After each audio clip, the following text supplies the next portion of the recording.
Sifter for the ear. News, interviews, reviews, cinema, TV, streaming. Action. Hi, y'all. This is Jerry Williams, a.k.a. TV Jerry. If you were listening to my show in February 2022, you might remember my interview with the folks who produced the reality competition, The Real Dirty Dancing. One of the guests was Heidi Stone from Mountain Lake Lodge, and she mentioned the Dirty Dancing themed weekend packages. Well, they're sold out for 2025, but they've added something new this year, a special summer festival on August 16th with live band performances, dance lessons, plus the inevitable screening of the film. I'll have a post to the link on the webpage for this show at tvjerry.com. If you were listening more recently, 2 weeks ago exactly, my podcast featured Jeanne Meserve, who was here at CBS 6 in the 80s and went on for a nearly 20-year career at CNN. This second interview will address some of the crucial stories she covered and how she transitioned into media training, moderation, and her own podcast. Sifter Review of the Week. Too Much on Netflix. I tried to like Lena Dunham's Girls, but it never spoke to me. This new series isn't working for me either.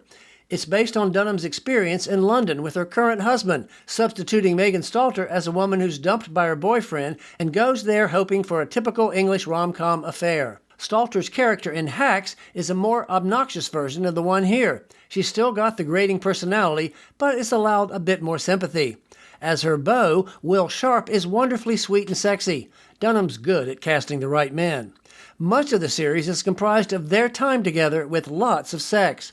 Her other interactions with work colleagues continue her seemingly clueless career efforts. Dunham has assembled an impressive list of guest actors in supporting roles including Naomi Watts, Rita Wilson, Ray Perlman, Richard E. Grant, Kit Harington, and Andrew Scott. I didn't see all of them because I gave up after 4 episodes.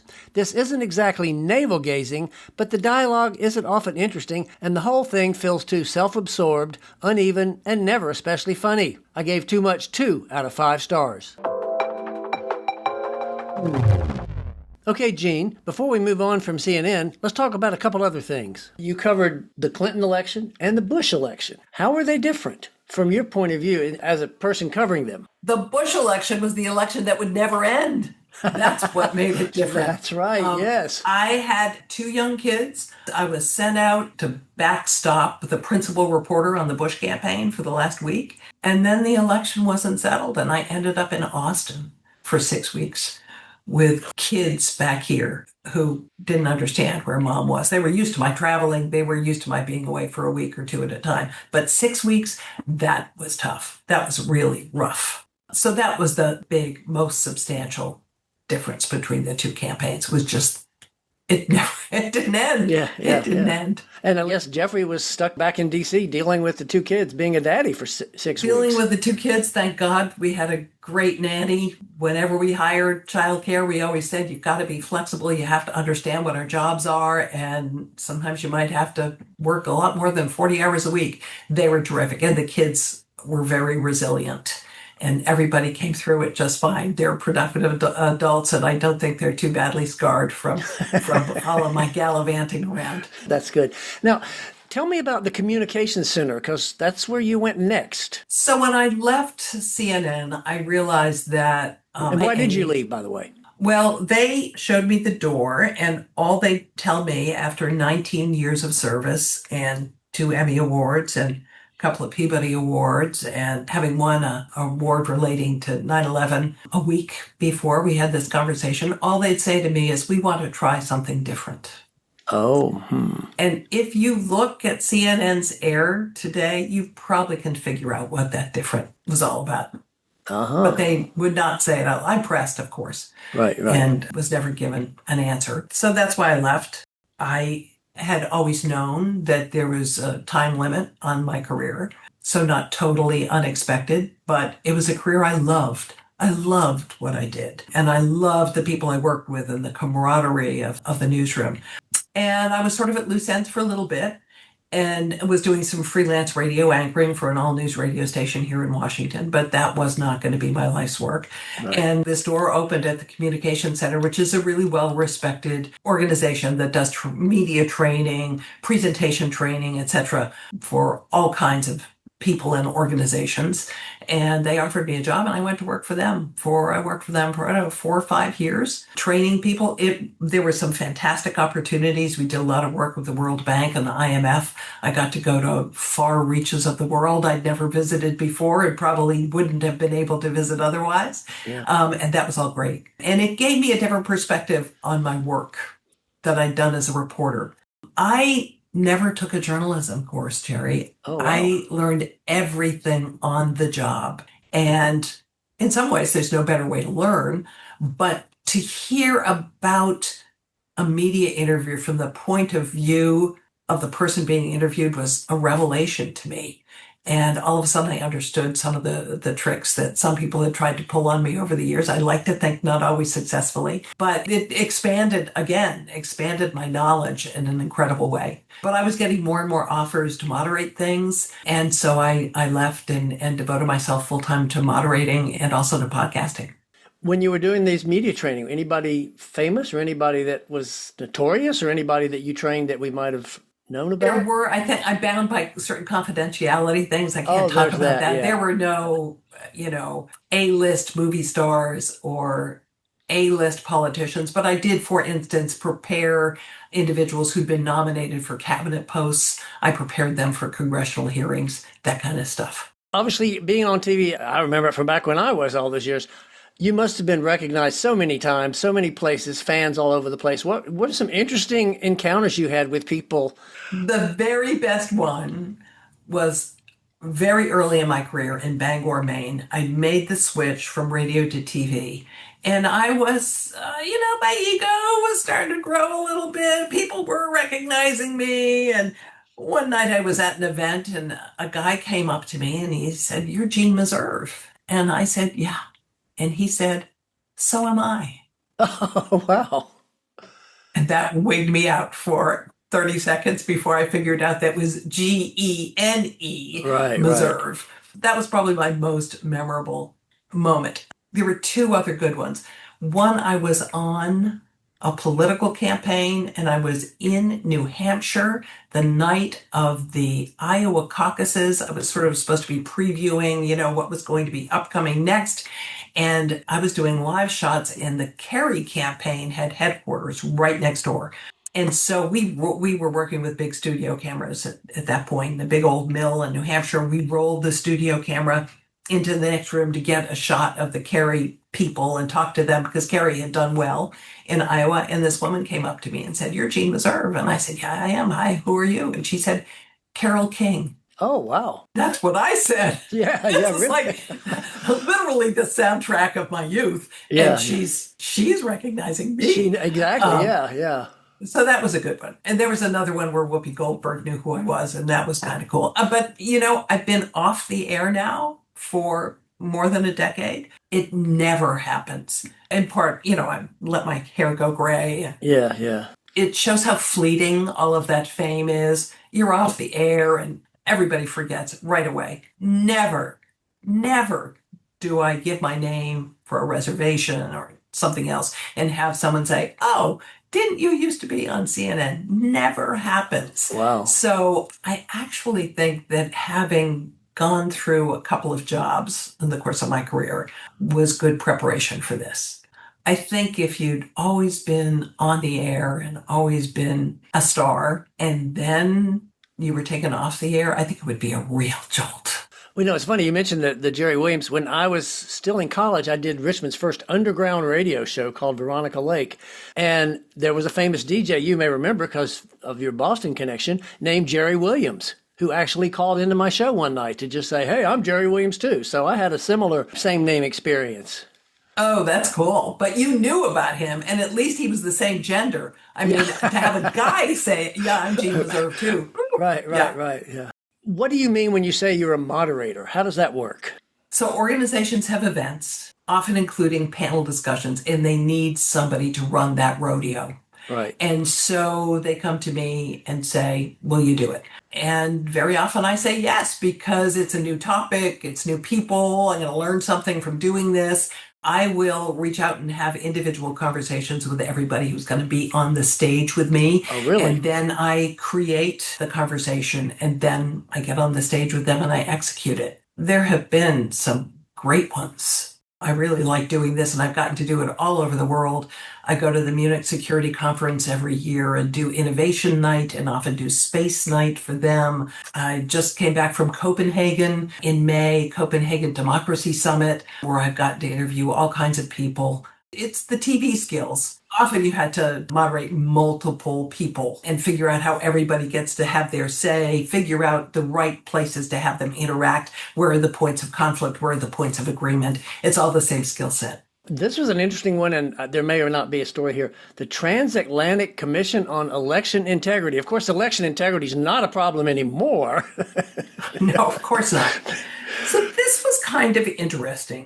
This is after I had left news reporting. I got a phone call from Michael Chertoff, who had been the Secretary of Homeland Security, who I had covered. And Secretary Chertoff and I would not say we had a cordial relationship. I was a reporter. I was often critical of his department.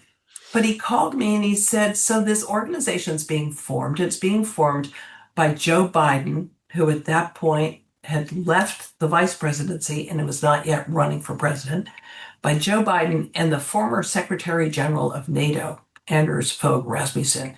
And they're putting together this diverse group that represents elected officials, security experts, disinformation experts, other people from tech world. They're putting this group together and the focus is going to be, how do we ensure that election integrity is maintained, not just in the United States, but across the world? And I said, you bet. I'm sort of an old-fashioned kind of girl and actually really believe in democracy and its benefits and its possibilities. So this group got together in Copenhagen. We only had an in-person meeting once a year, and we developed various kinds of programming and instructional material, which was used in some places in Europe. It sort of lost its speed during the pandemic. It doesn't exist anymore. Oh, that's too bad. That's how I linked in with the Copenhagen Democracy Summit and why I go there every year and moderate and MC their big 2-day democracy thing, because it's all about promoting democracy. They do polling, which is fascinating, where they poll people all across the world about their attitudes towards their government, democracy, whether they think democracy is working for them or not. And they poll about attitudes towards the superpowers, about the United States, about China, about Russia. And it's been fascinating to see the trend lines. One of the big takeaways for me is that more and more people were getting disillusioned with democracy, that they did not feel democracy was delivering results for them. And that just rings so true when you see what's happening in this country right now. Yeah. And I tell you, the next election is kind of going to be really scary and interesting because, the deep fake videos are going to start, all this AI stuff. It's going to really make it a challenge. And that's something that the Transatlantic Commission on Election Integrity was aware of before it became a big problem. In fact, at one of their meetings, I interviewed a deep fake of Donald Trump. Oh, wow. I had to memorize my lines and time my lines so it interacted correct. I was on a stage, he was on a big screen. Oh, okay. And I have to say, the visual was pretty good at that point, and this is now several years ago. The vocal side of it was clearly fake. They've gotten so much better. Oh, yeah, and it's so terrifying. Here's what's even more terrifying, that a lot of people don't care. Yeah. That even if something is identified as a deep fake, if it reinforces their worldview, they don't care. Yeah, right. They're going to view it, believe it, and spread it. Now, that brings up a point, too, about being on the air for so many years. Republicans, Democrats, Independents, obviously you had to always keep your objectivity in that space. Was that ever a challenge, especially when you were interviewing somebody that you particularly despised politically or something? I don't think I ever interviewed anybody I despised. Remember, I got out of this 10 years ago. If I were doing it today, it might be a little bit more challenging because the politicians have changed. Oh, They are yeah. not the same as they were back Right. in ye old days. Yeah. I will say I was called out once on an issue, which was abortion. And I was covering the Right to Life March down on the National Mall. And somebody said to me, "Why are you even here? Your media, we know how you feel about this issue. You won't give us a fair shake." Wow. And I went back and I looked at all the scripts I'd done on abortion. And I said, you know what? I think they have a point. Okay. And so I readjusted how I covered that issue and remember distinctly interviewing a very pregnant woman who was opposed to abortion as part of one of my pieces. And it was a real effort by me to try and make sure that I was being more successful at finding a middle road, at accurately representing two points of view on a very polarizing issue. People think that the media, we come in with our prejudices, we don't care whether we're factual, we let our opinions fly. I think there's some truth in that in some sectors, and I think it's more true today than it was 10, 20 years ago when I was an active reporter.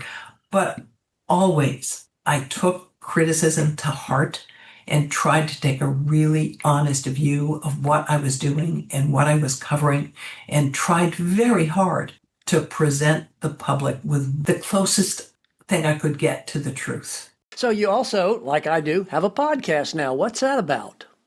It's called NatSecTech, which stands for National Security and Technology. That's what it's all about. I do it through an organization called the Special Competitive Studies Project, which is an outgrowth of the National Security Commission on Artificial Intelligence. So it's a group of very smart people who ponder innovation and how we harness it for good, and specifically how we use it in the national security space. So we deal with a range of topics from AI, of course, to quantum computing, to drone technology, to shipbuilding and how to revive the shipbuilding industry, a whole range of things. Wow. I learn something absolutely every week. And for an old person, I think it's pretty good to get tuned in to all these new technologies and have some understanding of how they work. And it's geared not to technical people who already understand this stuff. The idea is that we're taking these technologies and trying to make them comprehensible to the average person so they understand a little bit about how they work, but more about what they can do and what impact they might have on their lives. One question I always like to ask everybody, when you're not working moderating, what are you watching? What have you been watching right now on TV or streaming or movies? And first I have to ask you too, since you won the Edward R. Murrow Award, did you watch the George Clooney thing on CNN a couple weeks ago? I missed it. Oh no. We were busy that evening. I had said, I've got to record this, and I didn't record it. So I have not seen it. Footnote. The live version of Good Night, Good Luck is not available on streaming. I do watch CNN. I still watch a lot of news. Watch the PBS NewsHour, which, let me say, in my opinion, is the best place to get broadcast news. It's an hour rather than a half hour. It isn't, we aren't watching endless ads for pharmaceuticals. That's a big plus. And they go in depth. And they do a lot of international news. They represent different perspectives. The anchors are smart. They ask the right questions. They're not showboating. I can't say enough about the PBS NewsHour. That's the place to go if you're getting your news from broadcast. Apart from that, what have I watched? Well, I watched The Handmaid's Tale. Actually been trying to do more reading. Oh, okay. Good for you. This thing, Oh, yeah. it just captures you. Yeah. Footnote. When she said that, she was referring to her phone. It was eating up way too much of my time. And I said, I'm going to put it in another room and I'm going to spend some time with a book. So I've been trying to read more. Well, good for you. That's admirable. Yeah. Well, Jeanne, I want to thank you so much. It's good to see you after, well, it's almost 10 years ago when you were here in Richmond that I saw you. Well, I think you came up to Washington. Oh, that's right. We hung out. Yeah, went we out had to dinner. Yeah, you're right. We'll have to do that again the next time we're up. That would be great. It would be wonderful to see you in person again. Jerry, thanks so much for the opportunity. It's been great to talk to you. Say hello to Jeffrey for me. I might get him on the show at some point, too. Oh, he'd be interesting. He can tell you about George W. Bush and his underwear. So. Okay. I definitely going to be on. Thanks again. Okay. Bye-bye. Okie doke. You take care. Bye-bye. Bye-bye. That was Jeanne Meserve, who was on CBS 6 here in the 80s and went on for a nearly 20-year career at CNN. As she explained, she's currently working as a moderator for all manner of interesting groups and events. I'll have a link to her website and the podcast on the webpage for this show at tvjerry.com. Coming soon. In theaters. Eddington. Ari Aster, best known for his thrillers Hereditary and Midsommar, offers his take on how COVID shaped the current American socio-political climate, with the mayor, played by Pedro Pascal, facing off against Sheriff Joaquin Phoenix over their local pandemic mandates. Also with Emma Stone and Austin Butler. I Know What You Did Last Summer. This is the fourth film in the slasher franchise, and they're promising it'll be more brutal, with the terrifying fisherman as he hacks, harpoons, and hooks his way to retribution, with Jennifer Love Hewitt and Freddie Prinze Jr. reprising their roles. Smurfs. For the Family is the latest version of the group. When Papa Smurf is taken by the evil wizards, Smurfette leads a mission to the real world to save him. TV and streaming. Billy Joel, and So It Goes. This two-part documentary takes a look at the singer's life and career, featuring personal home movies and more. Amy Bradley is Missing on Netflix. This true crime series investigates the 1998 disappearance of a 23-year-old woman from a Caribbean cruise and her family's tireless search for answers. Snoopy presents a summer musical on Apple. Charlie Brown loves camp and is determined to make this final year special. While everyone settles into camp, they discover a treasure map that takes them on a wild adventure. The Cursed on Netflix. In the late 1800s, an outsider on a quest for redemption endeavors to stop a spate of brutal slayings befalling a French village with a dark past. Netflix piles on the 50th anniversary of Jaws with the original and 3 of its sequels. The Summer I Turned Pretty drops for Season 3 on Prime, and Star Trek Strange New World returns for its 3rd season on Paramount+. Next week, we'll have a lively chat with Isaac Riegelson, who's made his career in Richmond as a location scout and location manager. You know, you can subscribe to this podcast on the usual platforms or go to TV Jerry, click on the podcast tab, and there's a link to enroll. This is Jerry Williams. Thanks for listening. For more Sifter, including literally thousands of reviews, Visit tvjerry.com. That's a wrap.